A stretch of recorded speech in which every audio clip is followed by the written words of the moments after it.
ముందు ఉండండి.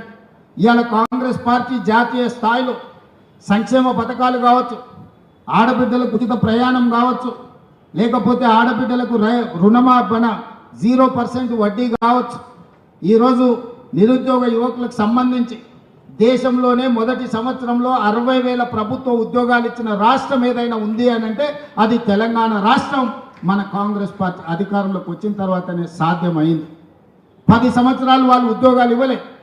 ఆనాడు నోటిఫికేషన్లు ఇస్తే పరీక్షలు లేవు, పరీక్షలు పెట్టే ప్రశ్నపత్రాలు జిరాక్స్ సెంటర్లలో పల్లి బఠానీలు అమ్ముకునే పరిస్థితి. పబ్లిక్ సర్వీస్ కమిషన్ అంటే అదొక దళారుల అడ్డగా మార్చింది.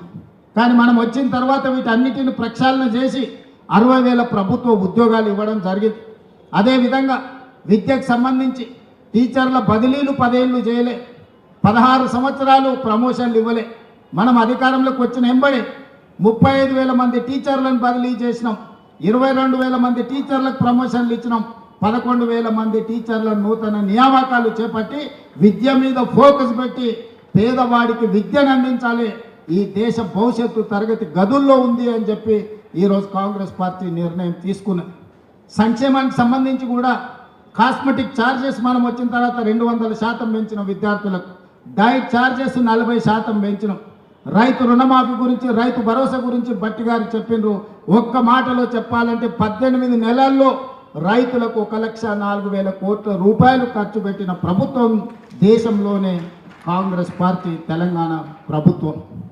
ఇట్లా విద్యకు సంబంధించి ఇంటిగ్రేటెడ్ రెసిడెన్షియల్ స్కూల్స్ కావచ్చు, ఇంటిగ్రేటెడ్ స్కిల్స్ యూనివర్సిటీ కావచ్చు, ఇంటిగ్రేటెడ్ స్పోర్ట్స్ యూనివర్సిటీ కావచ్చు, ఇట్లా ప్రతి విషయంలో ఈరోజు కాంగ్రెస్ పార్టీ ఆదర్శంగా నిలబడి ముందుకు వెళ్తుంది. కులగణనకు సంబంధించి 100 సంవత్సరాల కళ ఎవరు కూడా ధైర్యం చేయలేదు.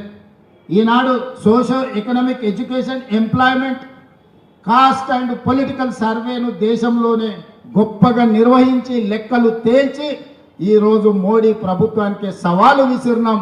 ఇవాళ రాహుల్ గాంధీ గారు పార్లమెంటులో తెలంగాణ మోడల్లో కులగణన చెయ్యాలని పోరాటం మొదలుపెట్టి మనం జంతర్ మంతర్లో ధర్నా చేస్తే కేంద్ర ప్రభుత్వం మెడలు వంచి ఈరోజు కేంద్ర ప్రభుత్వం ఇవాళ జనగణనలో కులగణన చేస్తామని చెప్పి కేంద్ర ప్రభుత్వం ముందుకు రావాల్సిన పరిస్థితి ఈరోజు మనం కల్పించినాం. అదేవిధంగా మాదిగ ఉపకులాల వర్గీకరణ మీకు తెలుసు. 30-35 సంవత్సరాల నుంచి పోరాటాలు చేస్తున్నారు వాళ్ళు. ఎంతోమంది అందులో ఎంతోమంది ఎన్నో త్యాగాలు చేశారు. అలాంటి సమస్యకు శాశ్వత పరిష్కారం చూపించి ఈరోజు ఎస్సీ ఉపకులాల వర్గీకరణను దేశానికి ఆదర్శంగా ఉండేటట్టు ఈరోజు తెలంగాణ ప్రభుత్వము నిర్వహించి ఈరోజు మనం ముందుకు వెళ్తున్నాం. అందుకే మిత్రులారా, విద్యార్థులు కావచ్చు, నిరుద్యోగ యువకులు కావచ్చు, రైతులు కావచ్చు, అదేవిధంగా మహిళలు కావచ్చు, ఈరోజు రాష్ట్రంలో పెట్టుబడులు కావచ్చు,